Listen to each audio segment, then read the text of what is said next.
आप सभी लोग सुख चाहते हैं, लेकिन सुख चाहते तो हैं, पर सुख चाहने के लिए जहां दौड़ना वहां दौड़ते नहीं है, गलत दौड़ते हैं।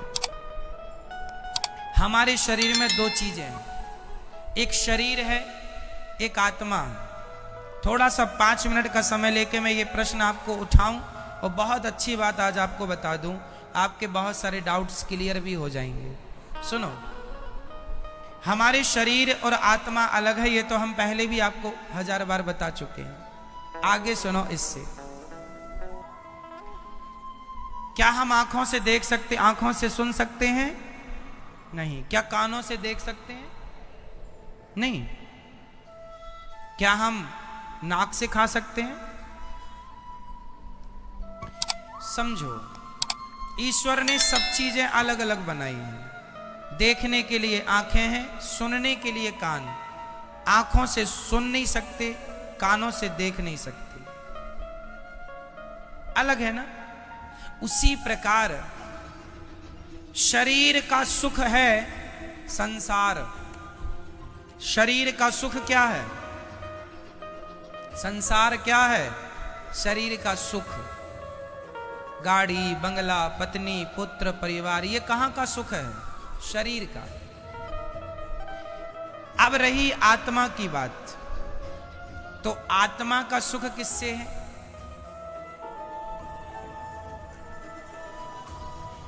समझो, सिद्धांत को समझो, साइंस को समझो। चलो मैं साइंस से जोड़ता हूं इस सब्जेक्ट को। आप किसी भी वस्तु को ऊपर से छोड़ दीजिए, वो पृथ्वी पर जाके गिरेगा।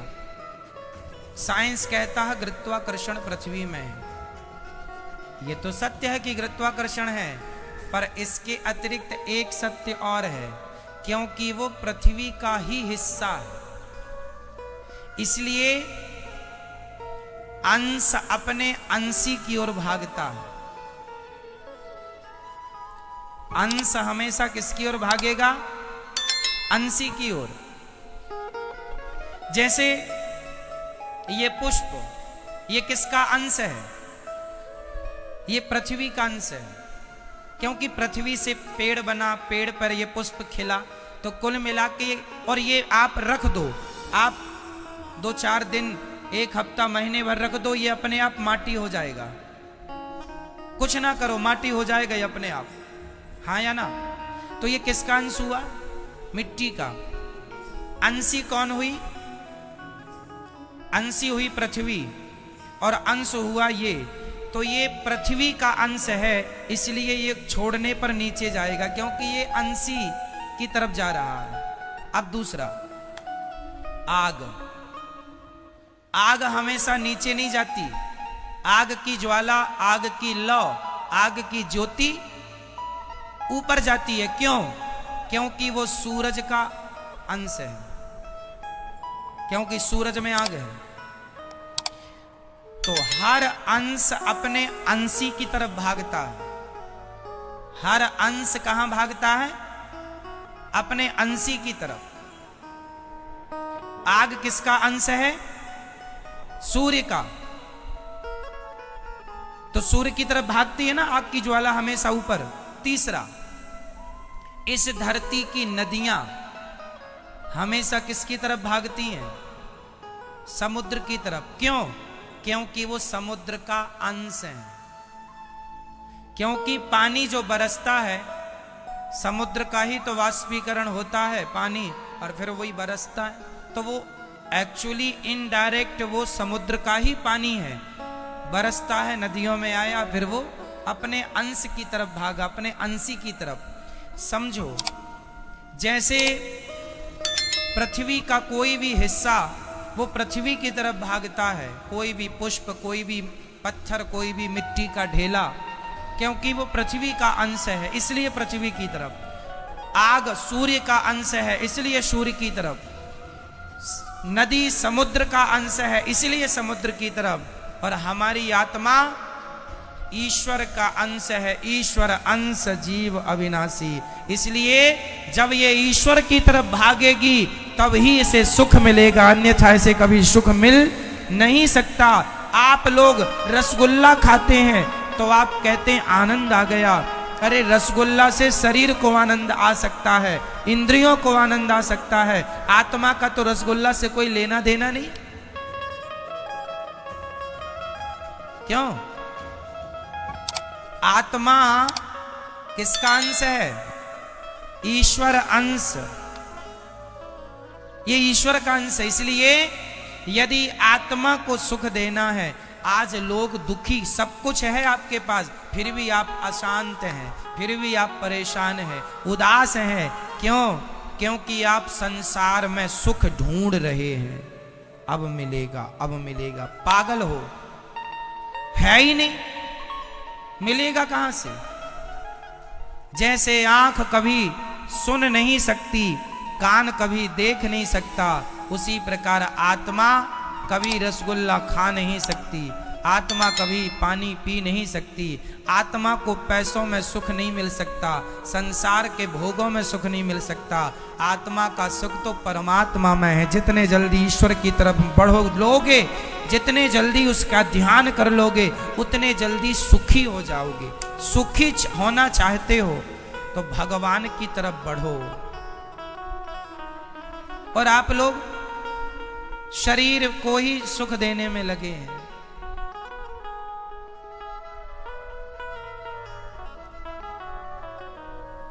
शरीर,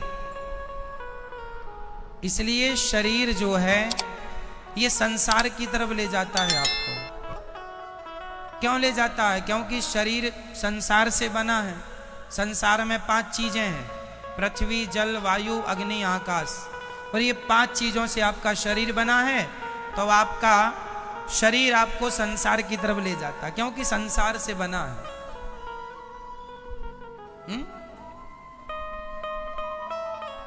आपको आंख अच्छा अच्छा दिखाना चाहती है, इसको आप देख रहे हैं, आपको सुख मिल रहा है, पर यह सुख क्षणिक है। यह सुख क्या है? क्षणिक है, जरा सी देर का। खाने का सुख भी क्षणिक है, जरा सी देर का। भोगों का सुख भी क्षणिक है, जरा सी देर का। आप जरा सी देर के सुख के पीछे सारी जिंदगी लगाए हैं। सारी जिंदगी आपको लगता है अरे वो करोड़पति बन गया, मैं भी बन जाऊंगा, मुझे भी सुख मिलेगा। सब करोड़पति बन रहे हैं। पूछ लो करोड़पतियों से वो कितने सुखी हैं। सुख संसार में नहीं मेरी मां। शरीर का संबंध संसार से है, आत्मा का संबंध परमात्मा से है। और मैं शरीर नहीं, मैं आत्मा हूं। यदि यथार्थ सुख चाहते हो तो भगवान के बन जाओ। नाथ मैं आपको कभी भूलू नहीं, हे श्रीमन्नारायण मैं आपको कभी, मैं उनका अंश हूं। पर विडंबना तो देखो, एक शेर का बच्चा गीदड़ों के झुंड में मिल गया,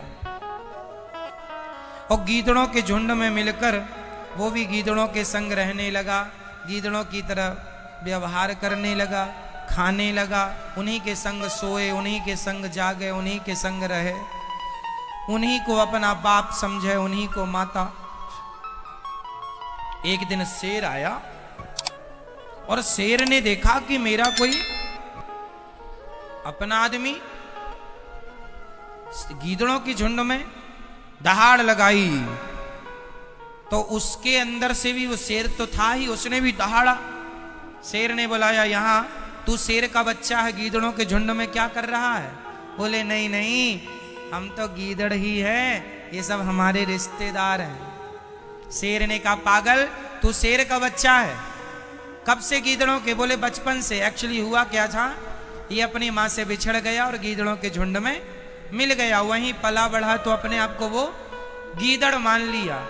उसी प्रकार तुम सब शेर के बच्चे हो, परमात्मा रूपी शेर के, लेकिन गीदड़ों के झुंड में मिलने से आप अपने आप को गीदड़ समझ रहे हैं। मैं गीदड़ हूं, मैं रामबाई हूं।